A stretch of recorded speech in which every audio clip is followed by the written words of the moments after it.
problems of Nigeria are well known. People have said that it is no longer a time for melancholy or for lamentations. But the fact of the situation is that at 1960, when we became independent, the countries that we were roughly at par with are countries like Singapore, like Malaysia, to some extent, South Korea, have moved on much further beyond Nigeria. In fact, you remember in 1960, the University College Hospital in Ibadan was #3 in the Commonwealth. I don't know where you want to classify UCH today. The emigration of our doctors from this country to the West and to the Middle East has ensured that we are not in the upper leagues of Medicare. We've not had any success story in terms of a vaccine for the virus that is ravaging the world. We still have malaria as a serious problem for Nigerians, despite the good work that the Institute of Medical Research has been doing. In education, well, maybe we have almost 180 universities. In numbers as they come, will give the impression that we've gone far, unlike the 2 universities that we had in 1960. But in terms of the quality of pedagogy, as well as the quality of our graduates, there are large question marks on whether we have actually progressed or we've regressed. The ASU has been on strike for more than 6 months now, and they have informed us that they are not ready to go back immediately, except what they consider as right measures are taken by government to salvage the situation.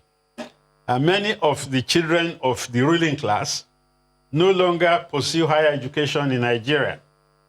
They go abroad and study in the famous universities that we all know of and come back, as it were, to lord it over their less fortunate compatriots.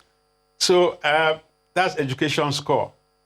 I don't want to sound like an Afro-pessimist, but I hear that we have a housing shortfall of about 18 million houses. We still have slums in our cities, even Lagos that wants to be a mega city. When you see that we have no provision for sidewalks, and you see people just drifting side by side with yellow buses and what have you, it's just like a group of termites moving. There's no order, no rhythm.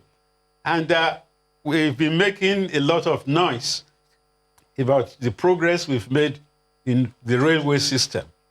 But I know that as a student in Europe, 40, 50 years ago, you could take a train from Moscow to Madrid and go from what was then known as Leningrad to London, because despite the ideological divide in Europe, there was a lot of integration.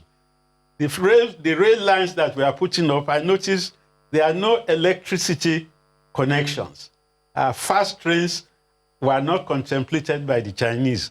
The Chinese have created very fast trains across China.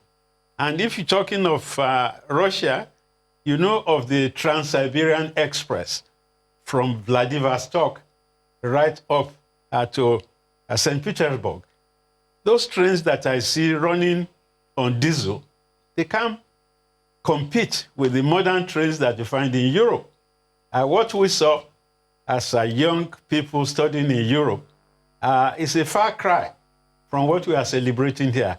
I listened to Mr. Amechi romanticize about what they've done in the rail system, but those of us who have traveled somewhat, we know that actually those trains are not 21st century compliant.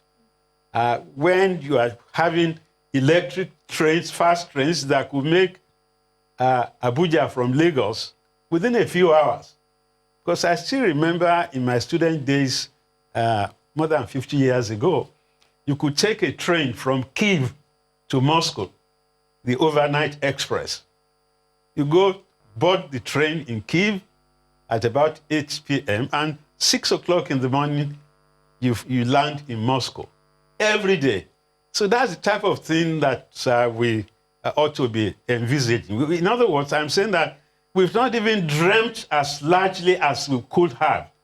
We are celebrating little successes.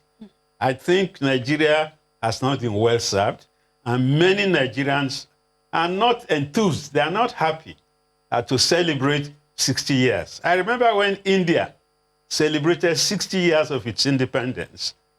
It advertised planes, advertised electrical things that they manufactured. I don't know what Nigeria has been able to manufacture.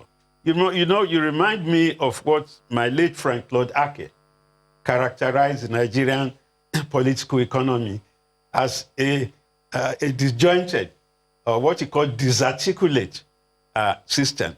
A system, an economic system that produces what it does not consume and consumes what it does not produce. When you bridge the gap between production and consumption, then Nigeria will have left the train station of underdevelopment.